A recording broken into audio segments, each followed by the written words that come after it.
Good morning, everyone. June the 16th, Tuesday. Today we remember the uprising in Soweto, where people stood up and said that what was being done to them was an injustice. I was thinking this morning, on a completely unrelated topic, there is that English saying, the best laid plans of men and mice, saying that no matter how well we might plan, things happen and our plans do not always come to fruition. For example, we plan ahead and invite a whole lot of mates over for a braai. We can't do that at the moment, but thinking back to the good old days when we could. And just before the braai starts, a summer thunderstorm rolls up and you can't have that braai because it's now pouring with rain.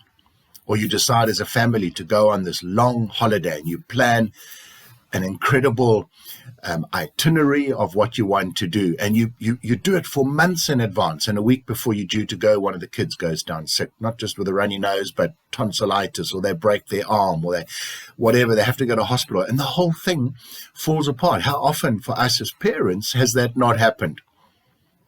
And the same is true in the Christian faith. You see, the plans of God are not the plans of us humans.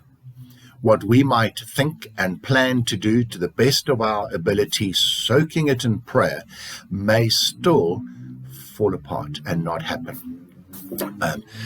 As bishops, we were all due to go next month to Lambeth in England for the approximately every 10-year consultation where all the bishops of the Anglican Communion get together.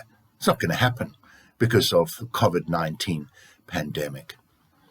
And so in our life, we need to plan, but we also need to have that maturity and that wisdom that says sometimes things don't go the way we would want them to go, whether it is simple circumstances, the summer thunderstorm that comes rolling over, a child becoming ill, or whether it is the plans of God or the things that happen in the world. We don't know.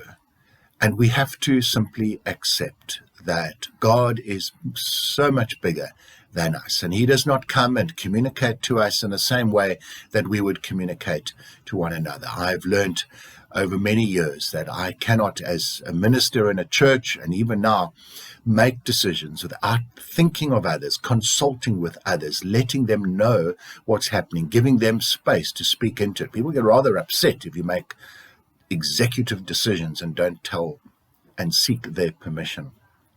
But somehow God is above that, and God will do what God needs to do, and we need to accept he is God. Doesn't mean God doesn't ever speak to us. I think it was Francis Schaeffer who said, God is never silent. But God, we must understand, doesn't speak to us like we would speak to our mates. God is God. And so we need to then let be that which is happening and let God be in control, because he is in control. If God is not silent, it means he is aware, watching, and actively involved. Let God's plans come to fruition. They may not be our plans, but let God's plans come to fruition in your lives. Dear friends, as we continue with lockdown, may we remember these words. God bless.